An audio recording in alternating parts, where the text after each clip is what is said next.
Hello guys, my name is Larry again and welcome to my YouTube channel.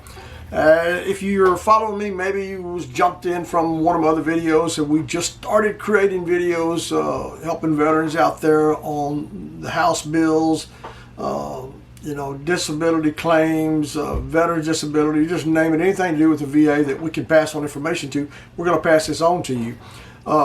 We are new at this. We do have a channel that's pretty old, but none of it has to do with the veterans issues. But being that I'm going through a claims process, I want to pass some of this information on to you, anything close to it or regarding the same situation. Today we're going to be discussing what they call House Bill 1226. Now this is the Wounded Warriors Access Act. It became law actually November the 13th of 2023, just recently.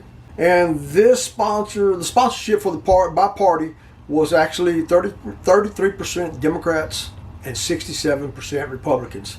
So that should tell you a lot. Not telling you how to vote, but that should tell you a lot. Now, I will give you the names of the sponsorship by party. Pete Aguilar out of California, Democrat. Victoria Spartz out of Indiana, Republican. Michael Lawler out of New York. Kind of unusual for New York. New York usually pulls against everybody out there in this country, along with California and some of the states up on the East Coast. But however, it is what it is. We have to live with whatever we vote for. The policy area was Armed Forces and National Security. Type, of course, it was a bill. Bill number was 1226. Now, we'll go down a little further in the bill itself. Let's see, 12 people did not vote. Did not vote at all. And that's not what I want to see from our politicians that we pay to sit up there in Congress and the White House, get all these big paychecks. But I'm going to go call out the no's. Let's see if we can get to them or didn't vote. Raul Grijalva out of Arizona. Let me dig a little close further here. See, we got another one, Nancy Pelosi. Didn't vote out of California. Imagine that. That's Nancy Pelosi. Huh. Would you think anything different? No. Ted Lee out of California did not vote. Greg Steube didn't vote out of Florida. Vern Buchanan didn't vote out of Florida. And guys, a lot of veterans out there in Florida. What happened to these guys? Why didn't they vote? Greg Pence out of Indiana. Pence. That rings a bell, right? Let's dig here. Stephen Lynch out of Massachusetts didn't vote. Dean Phillips didn't vote out of Minnesota. Emmanuel Cleaver didn't vote out of Missouri. Oh, going down the list here. Bear with me, folks. We'll get them all called out. Joaquin Castro out of Texas, my home state. And he didn't vote to help us veterans. I think when it's election time, I know where I'm going to go with that one. Kim Schreier out of Washington. Gwen Moore out of Wisconsin. Now, all of these are ones that didn't vote. The Wounded Warriors Access Act actually is the bill requires the Department of Veterans Affairs to establish and maintain a secure online tool or website to enable a claimant or their representative to make records requests related to VA claims and benefits. Requests for records must specify in which format the copy is desired. The VA must notify a requester within 10 days that their request has been received and must fulfill the request within 120 days. We'll go on to read. The bill also requires the VA to ensure that each time a claimant logs into the website or online tool of the VA, the website or online tool displays in plain language. That's very important for us veterans, right? Number one, a warning regarding violations of laws related to agents and attorneys. Number two, a link to an online tool to report violations. Number three, a link to an online tool to search for a VA recognized agent or attorney. And number four, a link to a website or online tool providing final decisions on discipline of agents and attorneys for violation.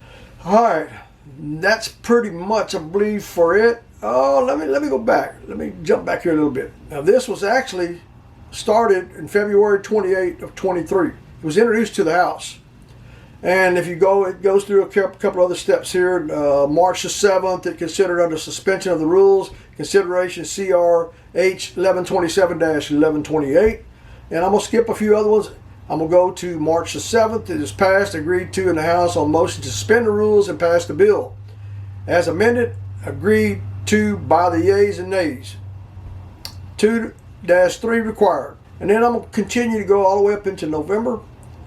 November the 9th of 2023 is presented to the President, Mr. President Biden, Joe Biden, old sleepyhead Joe. And then we got on 13th it was signed, 11th to 13th, 2023 it was signed by President Biden, and it became public law on November 13th, 2023. So that bill did pass, and that should help some of us wounded warrior or veterans out there. They're called the Wounded Warrior Access Act. You know, I don't think it's only information that we're after and things that we should have access to as a veteran. It should be very easy for us to get to that information. We shouldn't have to be on the phone waiting for hours and days at a time to get response back from people within the VA system. Well, I hope I didn't miss out on you there. I had to readjust the camera. But anyway, back to what I was saying. You know, some of this information that Congress has passed, and I hope it does help us as a veteran. It's very difficult to go out there and chase our records down, especially if they're old and you got out of the military back when I did in the early 80s. Some of y'all got out in the 70s. We got, you know, veterans that are 90, 95 years old, 100 years old that it's difficult for them to access the records. So it's important that they make it as easy as possible for us if we have a claim anywhere in the system. Filing a claim and getting benefits from the VA is pulling teeth from a live tiger. I think if you watch my first video on you know, veterans benefits and disability, you'll see that I just started the process myself and I'm going through it. I'm at the very first stage of it, and I'm going to try to document each stage as I go along. But as I find out more information like this, I'm going to pass it on to y'all guys out here that are trying to get the information that you need to understand the claims and why you get it, why you don't get it, and who's helping us out there, Democrats, Republicans. I'm not biased either way. I'm independent. I know who I'm going to vote for, but however, you know, this information needs to be available for us guys. I can say one thing, that the few times I've been to the VA clinic, I say few times, I've probably been 60, 70 times in my lifetime after getting out of the military. And it seems like to me that the veterans clinics that they send us to has a real big problem of keeping good doctors in there. I've got some very good nurses the times I've been in there, but sometimes I have a lot of trouble with the doctors. I think that they are overworked, underpaid, and they have a quota to meet that leaves a lot of us out to go in there, and you really can't spend enough time with them to get a correct diagnosis and then get the right medication to treat your symptoms. It's just amazing. It's just really amazing. And if you go in there as a walk-in, you might have 3 issues that you want to address because you haven't been to the clinic in a year's time.